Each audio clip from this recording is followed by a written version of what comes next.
Salmernes bog, kapitel 59 og vers 1-17. Fri mig fra mine fjender.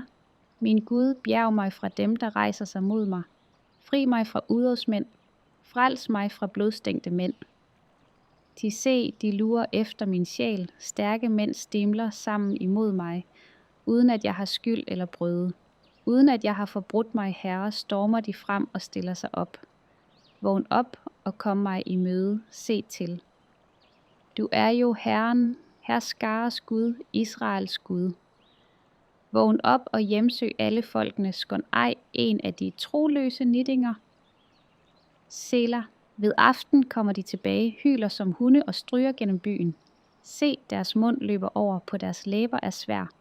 10. Hvem skulle høre det? Men du, o Herre, du ler ad dem. Du spotter alle folk, dig vil jeg lovsynge. Du, min styrke, til Gud er mit værn. Men noget kommer min Gud mig i møde. Gud lader mig se mine fjender med fryd. Slå dem ikke ihjel, at ikke mit folk skal glemme. Gør dem hjemløse med din vælde og styrt dem. Giv dem hen, o Herre, i mundens synd, i læbernes ord, og lad dem hildes i deres hovmod for de eder og løgne, de siger. Udryd dem i vrede. Gør ende på dem, så man kan kende til jordens ender, at Gud er hersker i Jakob. Selah.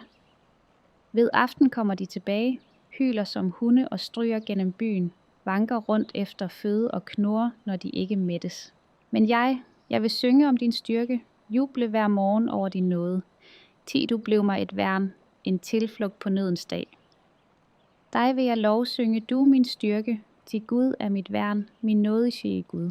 Salmernes bog, kapitel 59 og vers 1-17. Hvis du gerne vil smage Herren Jesu Kristi kærlighed, vi beder jer på Kristi vegne, lad jer forlige med Gud. For således elskede Gud verden, at han gav sin enbårne søn, for at enhver, der tror på ham, ikke skal fortabes, men have evigt liv. Messias skulle lide og opstå fra de døde på den 3. dag, og i hans navn skulle omvendelse til syndernes forladelse for alle folkeslag forkyndes. I dag, når I hører hans røst, så forhærdet ikke jeres hjerter. Nu er det den velbehagelige tid, nu er det frelsens dag. Hvad skal jeg gøre for at blive frelst? Tro på Herren Jesus Kristus, så skal du blive frelst, du og din husstand.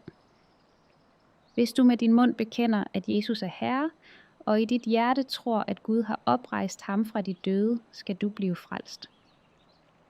Omvend dig og lad jer døbe, hver især i Jesu Kristi navn til jeres synders forladelse, så skal I modtage Helligåndens gave. Der er ikke frelse i nogen anden, for der er intet andet navn under himlen givet mennesker, hvorved vi kan blive frelst. Der er én Gud og én mellemmand mellem Gud og mennesker, mennesket Kristus Jesus. Må Herren Jesu Kristi nåde, Guds kærlighed og Helligåndens fællesskab være med jer alle. Den eneste vise Gud, vor frelser, være ære, herredømme og magt, nu og i al evighed. Tak og amen. Agapao Echoes vidnesbyrd, der overskrider grænser.